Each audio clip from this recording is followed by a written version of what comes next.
Back to today's video. Today is Monday, September 28th, 2020, and today I'm going to be talking about this brand new article from Channel 4 News that reveals a number of things about the Trump 2016 election campaign. So essentially the headline here is that the Trump campaign strategy was to deter millions of black Americans from voting in 2016.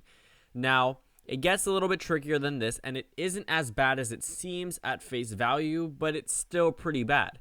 President Trump essentially just took a bunch of clips from Hillary Clinton in the past and reran them multiple times, garnering millions of views on Facebook and sending out online ads specifically for African-American voters in the hopes they did not turn out to vote.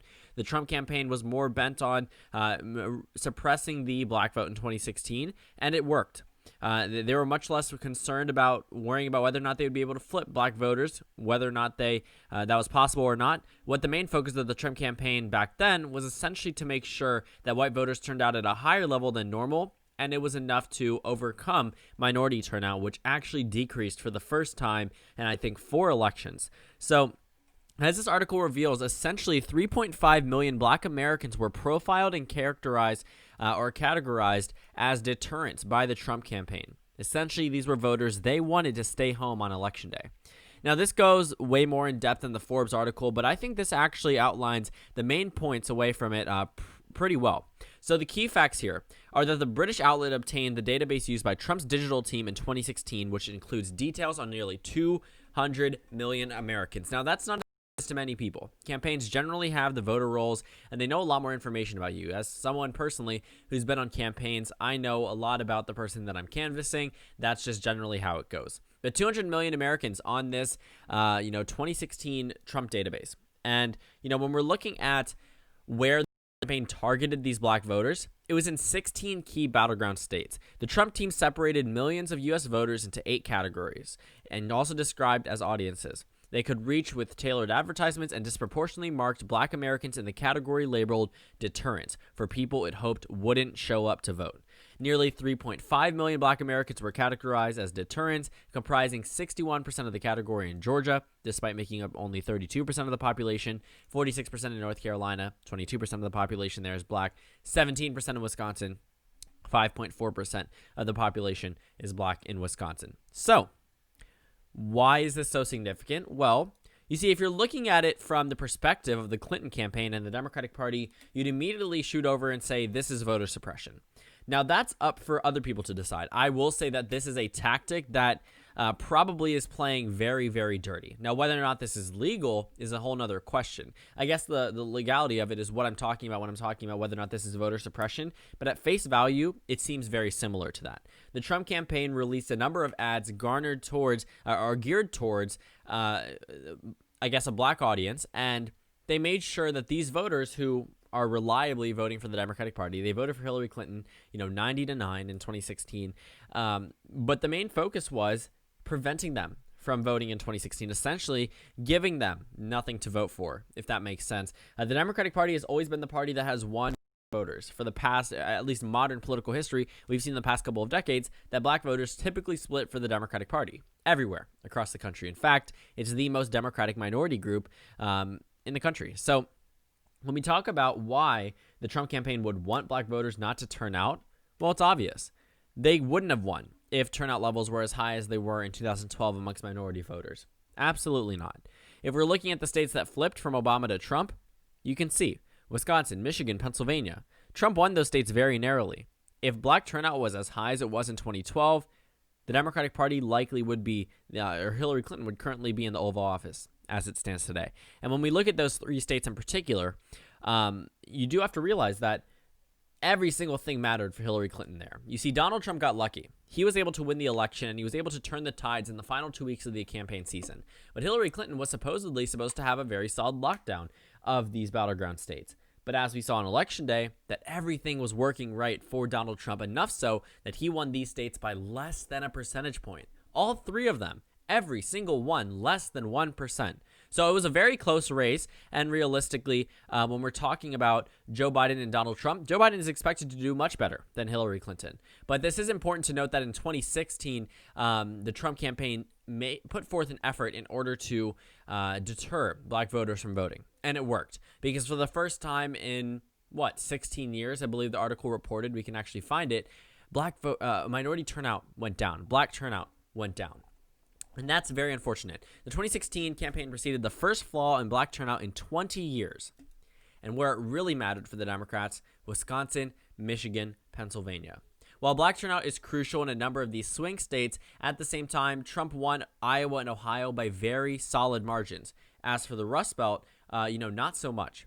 They were less than 1%. When you look at Florida, it was a 1-point margin, but the Hispanic vote definitely takes a lot larger of the demographic group there. And then in Maine 2nd District, those were just white voters that had moved over from Obama into the Trump column. But when we look at the Rust Belt particularly, while black population may not be too large in this state, we saw Wisconsin, 17% of those voters who were on the deterrence list were black, despite the state itself only having a 6.7% black population. And that was pretty routine across the country. We saw it in Georgia. This is a state that the Republican Party really thought might actually move away from them. I mean, when we talk about swing states now, we add on a number of these battleground states that previously weren't even discussed. Arizona, Texas, Georgia. North Carolina is traditionally a swing state, so that one is discussed on a routine basis. But when we talk about Georgia, when we talk about Texas, when we talk about Arizona, these are states that have a very large minority population. And what's to say that the Trump campaign isn't trying to run a similar campaign this time around, trying to deter Hispanic voters from voting in this election, or possibly trying to do the same exact thing. And the thing about Joe Biden is he doesn't have as many comments that could be redirected or portrayed as negative towards black people. Now, when people bring up that racial jungle comment, context is everything. I saw the original quote of that, and I will say that it does unfairly, or the snippet of it unfairly characterizes what Joe Biden was saying at that point, because context is everything. But for Hillary Clinton, that super predators comment was something that the Trump campaign ran on a loop. And honestly, it's going to be very hard to paint someone who served as the first black president's vice president as anti-black, or someone that won't fight for black voters. Because yes, Hillary Clinton won them over in the 2016 Democratic primary, but we saw astonishing support for Joe Biden in the primary that just was unparalleled. I mean, we saw the biggest Democratic primary comeback in presidential election history since the inception of the United States. That was the biggest Democratic primary turnaround. So Joe Biden did very well amongst black voters in the primary, but a primary is one thing. Turning out voters this time around is another thing. Now, Biden did very well in terms of turnout. He was able to win over states that nobody expected him to carry. Massachusetts, Minnesota. That was Super Tuesday. We've moved past that point. That was March 2020. That was before COVID-19. That was in-person voting. And now, what really matters for the Democratic Party is getting out the vote. We're in the final month of the campaign, essentially. In just a couple of days, we will be in the final 30 days of the campaign season. And what we will be seeing is the Democratic Party trying to drive turnout as high as possible. And turnout was everything in 2016. I think that this is going to negatively impact President Trump very badly, because this was released today. This is something that is going to be commented on likely by Joe Biden at tomorrow's debate, on top of the tax returns. So this is another October surprise. I honestly think that this thing is pretty big.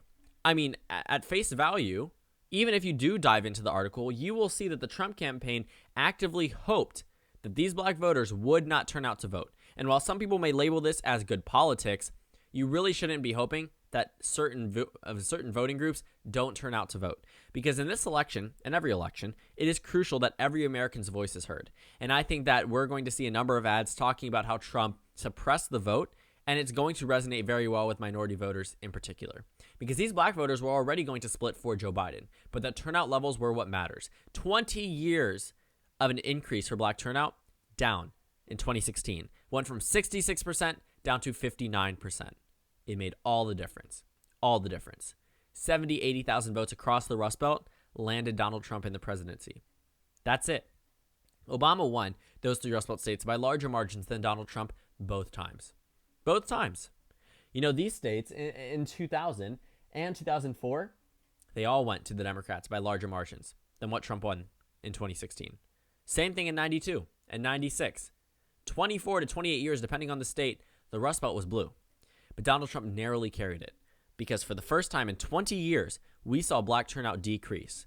And now we have a general idea of why. It wasn't just the Trump campaign, obviously. It largely had to do with Hillary Clinton and her, inability to pick a running mate that could inspire black turnout. On top of that, I think they were very reliant on the Obama base. The Biden campaign is playing it very differently. They're playing it unsafe. The Clinton campaign played it safe. They didn't spend money in Wisconsin. They didn't spend money in Michigan. They didn't spend money in Pennsylvania. Well, now the Democratic Party is doing that and more. And they're working to get out the vote efforts. And turnout is going to be crucial for the Democratic Party if they are to win in this election. But I think that this is a bombshell report. I think this is something that is going to add on to an already large list as to why Donald Trump is losing voters. And as we get into the final stretch of the campaign season, we're going to need to see something bigger than this, something bigger than the tax returns against Joe Biden if the election is to turn around. Because sooner or later, Trump is going to have to try to turn this election around overnight. And if these debates don't improve his numbers, I realistically just don't know what will. Because what we've seen is that nothing will either take Biden or Trump down. Nothing. But it's not impossible for Trump to turn this election around. But as every single day goes by, as every 24 hours ticks by, Biden's numbers remain unfazed. In fact, they're increasing in some states. Take a look at the new Pennsylvania poll that was just released. I mean, he's up 9%. He's up 5 on the average. So right now, these tax returns are not going to help him in the Rust Belt. He's going to need something huge in order to turn this election around, and it's just very hard to see where he can get that. So thank you guys so much for watching this video. Make sure to comment down suggestions below. Subscribe on the left if you haven't already, and check out the Instagram and Twitter. At the bottom left of the screen, there's also a Discord link for you to go ahead and join. On the screen, there's a video you can watch, and then a playlist for my 2020 election videos. Again, thank you guys so much for watching, and I will see you all tomorrow.